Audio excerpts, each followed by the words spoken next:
Meu nome é Rafael Maier, eu tenho 35 anos, eu sou advogado, sou servidor público de carreira da União e atualmente estou como presidente do Foro Metropolitano da Foz do Rio Itajaiaçu. Rafael, qual é a vantagem de uma região ser declarada oficialmente como metropolitana? E afinal, a Foz do Rio Itajaiaçu é ou não é reconhecida legalmente como uma metrópole?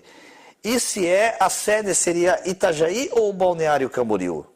Veja, existem muitas vantagens de você possuir uma região metropolitana. A região metropolitana é como a Constituição, ela resolveu denominar os aglomerados de cidades, né? Então, região metropolitana, consórcio intermunicipal, associação entre os municípios, são formas de gestão intermunicipal que, né, a Constituição resolveu denominar como região metropolitana. Então, quando há um esforço das cidades em grupo, isso é um conceito metropolitano. E há alguns requisitos para que isso aconteça. Primeiro, tem que haver uma mancha urbana bem delineada, que é o nosso caso aqui em Itajaí e outros locais aqui em Santa Catarina. Eu diria que essas manchas urbanas estão bem formadas em Florianópolis, Itajaí, Blumenau e Joinville.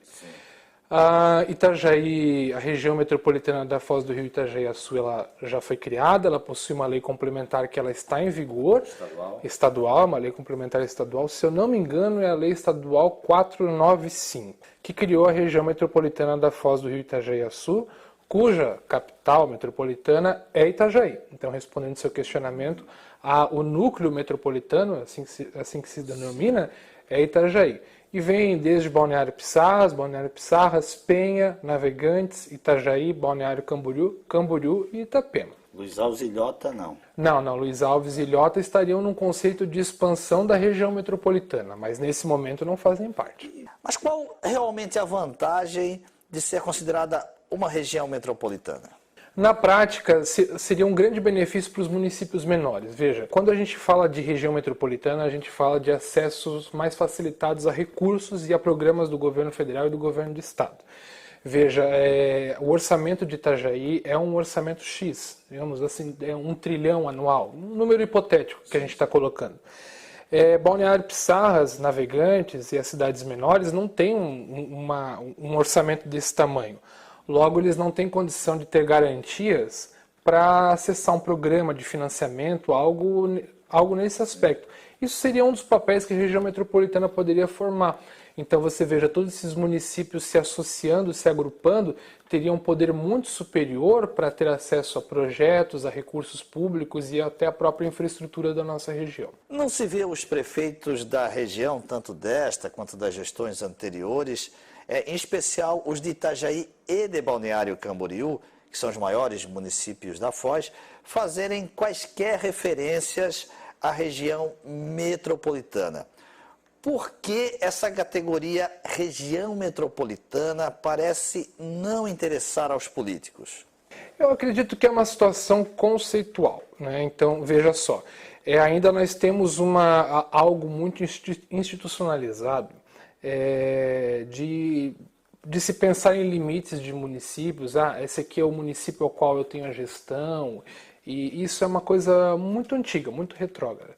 Então é uma alteração de conceitos. Talvez o prefeito ele tenha que pensar que a gestão dele tem que se projetar para além dos limites geográficos que existem em determinado município. Veja Itajaí, Balneário Camboriú e Camboriú. É uma mancha urbana única, né? Conurbado, exato, conurbado é tudo junto, né? Eu sempre faço um desafio que se todos sabem onde fica a divisa entre Itajaí e Balneário Camboriú, e pior, se as pessoas sabem onde fica a divisa de Balneário Camboriú com Camboriú, que é uma divisa muito mais tênue, né, e que é muito difícil de ser reconhecida. Então essa gestão municipal entre esses municípios, isso precisa acontecer, e a região metropolitana é um instrumento fomentador disto.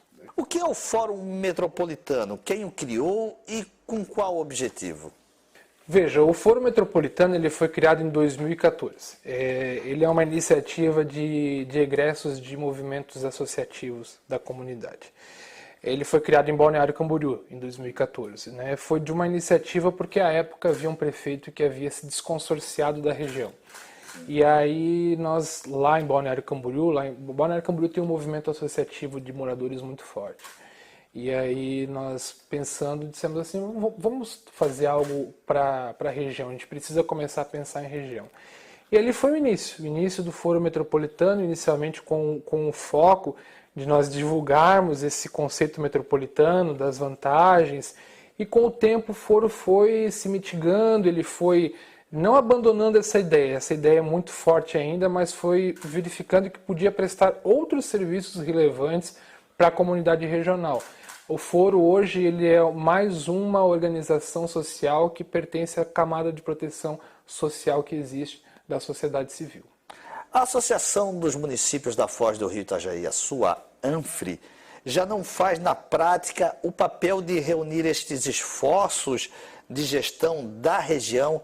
As duas entidades, a ANFRE e o Fórum Metropolitano, não teriam o mesmo objetivo? Eu diria que a relação Foro Metropolitano com a ANFRE, ela é uma relação sui generis, poderia dizer assim. Veja, primeiro a ANFRE ela possui um objeto de atuação maior, ela possui maiores municípios. O Foro tem uma delimitação espacial menor. A ANFRE, ela lá atrás, ela iniciou já pensando, como bem colocasses, nessa gestão intermunicipal, perfeito?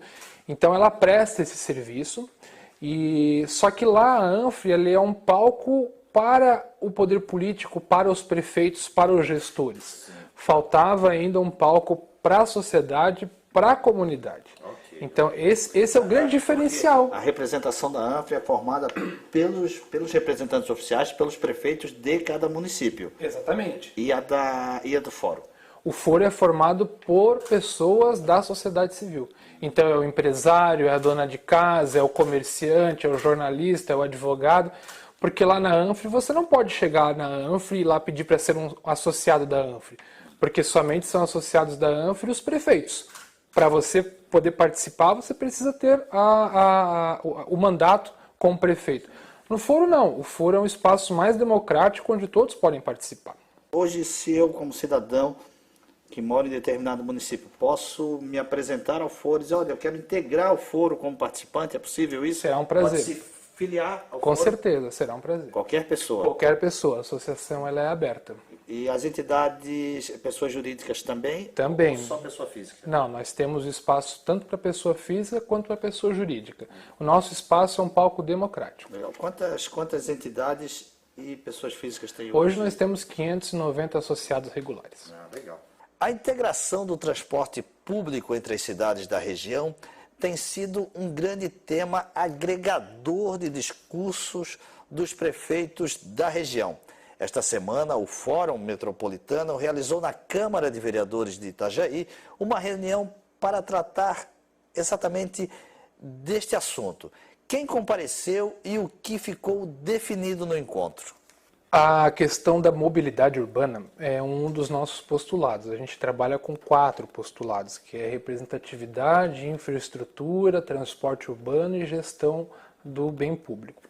Então, lá no Foro foi iniciado um grupo de trabalho para tratar sobre transporte da região, tanto quanto a gente tem outros grupos temáticos, tratar de recursos hídricos, tratar de segurança. A gente entendeu que a gente precisava trazer o debate do transporte regional novamente para a sociedade civil. A gente precisava debater isso novamente, esse assunto estava apagado. E especialmente entre as cidades de Itajaí, Balneário, Camboriú e Camboriú, não é possível a gente pensar da forma como hoje acontece. É necessário que exista uma facilidade de locomoção muito grande. Infelizmente, lá atrás, a gente acabou elegendo o transporte individual em detrimento do transporte público.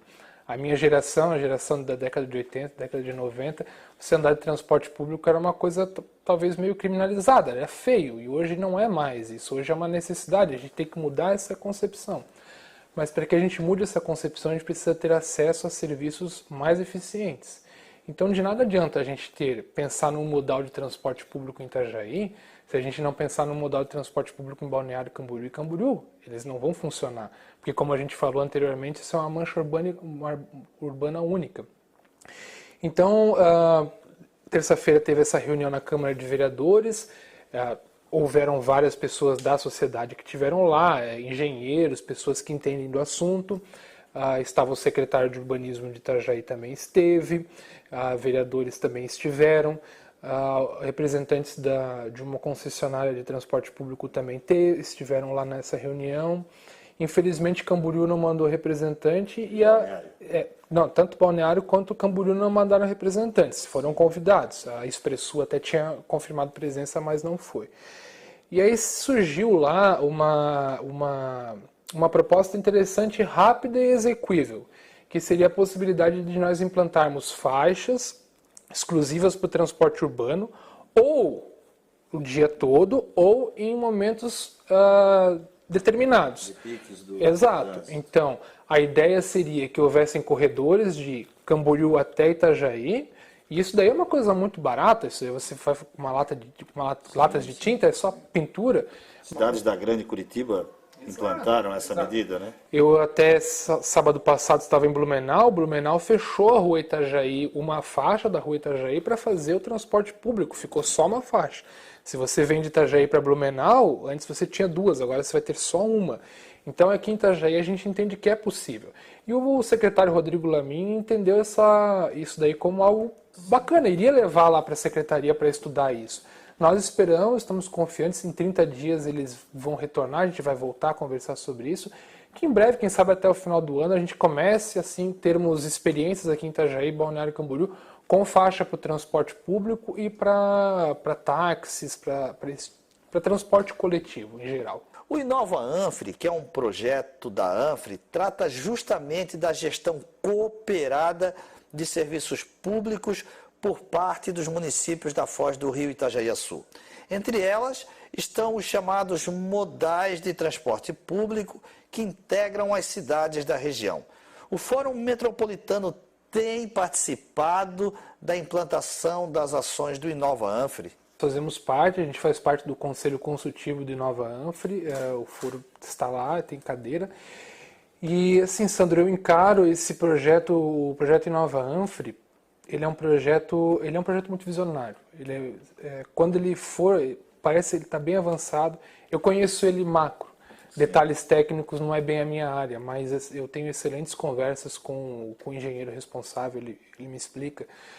Quando esse projeto for implantado, ele é um projeto bem mais abrangente do que a nossa faixa exclusiva, né? Ele possui modais assim que a gente teria e teremos com certeza na nossa região a infraestrutura que a gente merece. Porque hoje nós estamos muito inassistidos com infraestrutura. A nossa infraestrutura é péssima. E a gente precisa ter uma infraestrutura à altura da região e à altura da nossa economia. Então a gente vê com muito bons olhos. E a gente espera que isso daí aconteça. Nesse projeto do Inova Anfri que o Foro integra, o que teria mais nesse modal de transporte público que poderia fazer uma diferença? Ele tem a exemplo de linhas troncais. Ele vem com linhas troncais desde a cidade de Bombinhas até Luiz Alves. Então, ele é um sistema de transporte lógico, Sandro. Falta para nós uma sistemática lógica de transporte. Quem não utiliza o transporte coletivo não sabe como é que pega um ônibus aqui em Itajaí ou Balneário Camboriú. Eu fiz esse desafio na terça-feira. Na terça-feira eu fiz o desafio do ônibus. Eu disse, não, vou sair do São Vicente para ir para o centro, eu quero saber como é que faz. E se não tivesse uma senhora lá no ponto para me ajudar, dizendo que eu tinha que pegar tal ônibus, eu não saberia como é que eu chegaria no centro. Não é intuitivo? Não é intuitivo. Então, assim, quando você me perguntando agora, eu me recordo das imagens que foram passadas. O sistema do Inova Anfri seria como um sistema parecido com o metrô. Uma linha do metrô sai do ponto A para o ponto B. O que não acontece hoje. Não acontece nem em Balneário Camboriú, nem em Itajaí. E Camboriú ainda não temos transporte coletivo. A Camboriú implantou recentemente com a Praiana, que é o intermunicipal, as linhas troncais, né? Sim. E tem funcionado ali? Olha, me parece que sim, tem o pessoal do foro que faz parte do grupo. É claro, é uma mudança, é uma virada de chave, existe algum... Inicialmente, a compreensão não é automática, né? Mas esse sistema de linhas troncais, esse sistema de, como você bem colocou, intuitivo do transporte público, vai fazer que todos nós migremos para o transporte público, porque hoje é muito ruim. É difícil você andar de carro, é difícil você andar de moto, é perigoso por conta da quantidade de carros. Então, se a gente tiver um ônibus que a gente saiba que vai do ponto A para o ponto B, qual horário ele sai e qual horário ele chega, com certeza as pessoas vão usar. Nós temos pesquisas que revelam isso. Inclusive, Sandro, as pessoas dizem que estão dispostas a pagar uma tarifa um pouco mais elevada por um transporte público de qualidade. Em tese, o transporte público, por levar mais pessoas com menos esforço, ele seria mais barato. Há quem diga que hoje comprar uma bis e andar é o mesmo preço que andar de ônibus em Itajaí. Tem como resolver essa matemática? É possível? É uma matemática complicada. Eu vejo assim, nós não podemos pensar somente na parte monetária, a gente também tem que pensar no risco que está envolvido nisso. Quando você anda de moto, você tem um risco intrínseco pela tua atividade, tanto é que o seguro ele é mais caro, né? Há também a questão ambiental, há a questão do pensamento coletivo, então não é só monetário que a gente tem que pensar, a gente tem que pensar também como um todo. No mês passado, o Fórum Metropolitano ingressou com uma ação na Justiça contra o governo do Estado. O motivo foi a paralisação das obras da alça de acesso da BR-101 à Avenida Contorno Sul e a entrada da rodovia Antônio Raio. A obra fazia parte da duplicação justamente da Antônio Raio e o governo diz que não tem recursos para tocar o trabalho adiante e a empreiteira abandonou o serviço. Como está esta questão? Já há alguma decisão judicial ou alguma nova ação do governo em relação a isso? A primeira, essa questão de não ter os recursos é uma falácia. O governo do estado ele possui os recursos, tanto é que ele deu ordem de serviço para que esse trevo fosse executado. Em dezembro ele deu ordem de serviço, ele anunciou para todos tanto que as obras iniciaram, teve lá estaqueamento, teve terraplanagem. Nós não sabemos ainda o real motivo do porquê essas obras foram paralisadas. Não é por falta de recursos. Ele já estava orçado. Já estava orçado. A rodovia Antônio Raio tem garantia do BID7, que é o Banco Interamericano de Desenvolvimento, tem empréstimo, tem dinheiro garantido. Então o governo do estado não está executando por má gestão. Essa que é a verdade. E nós só tomamos a iniciativa de ajuizar uma ação civil pública para forçar o estado a fazer isto, porque se exauriu o canal do diálogo com o estado. Infelizmente o estado de Santa Catarina tem um secretário que não é daqui, ele mora em Curitiba, ele não conhece a realidade do estado. Então, como eu falei, a infraestrutura que a nossa região tem, ela é uma infraestrutura horrível. Nós também tivemos que tomar uma providência judicial com relação à autopista Litoral Sul, porque não fazia as marginais, não fazia as pontes. Depois da ação que o foro fez, começaram as pontes tanto em Itajaí quanto em Balneário Camboriú. E não é só isso, nós queremos todas as marginais, desde Balneário Camboriú até Itajaí. A gente precisa ter uma infraestrutura no nível elevado da nossa tributação, do nível elevado da nossa região. Afinal de contas, Itajaí é o segundo maior PIB do estado. E se nós formos reunir todas as cidades, nós somos o primeiro maior PIB do estado. E qual é o retorno que nós estamos tendo? Nenhum. O retorno é quase zero. Então, quando nós chegamos num momento de conflito tão grande que eu estive em Florianópolis, eu notifiquei pessoalmente o secretário Carlos Hasler. Ele não me deu atenção. Ele não escutou os 670 mil habitantes que naquele momento eu estava como porta-voz daquelas pessoas todas que queriam aquela duplicação. Ele não nos escutou, fez ouvidos moucos. Aí a gente tem que tomar algum tipo de iniciativa. A ação civil pública é uma das iniciativas que a gente pode tomar. Já teve alguma decisão judicial? Não, agora o que eu soube agora é que esse processo está agora com o juiz. O juiz pediu para ouvir o Estado, nós requeremos que o Estado fosse ouvido primeiro, para a gente entender melhor o processo. Agora está na mão do juiz federal para decidir se vai conceder a nossa liminar ou não, ou se vai chamar para uma audiência. No caso da BR-101, a gente está sempre tratando em audiências, o juiz tem participado, tem assumido também um certo papel de protagonismo para mediar esse conflito e tem sido muito exitoso, tanto que a gente está começando a ver resultados. O foro, Sandro, ele tem um papel assim, o que nós desejamos não é somente ser um local de debate. Além do local de debate, a gente quer ter um local de entrega. A gente quer ter uma situação de entrega para a comunidade. Resultados. Resultado. Então, os voluntários que fazem parte do foro, eles têm esse compromisso de entrega. E um compromisso muito superior ainda que a atividade voluntária.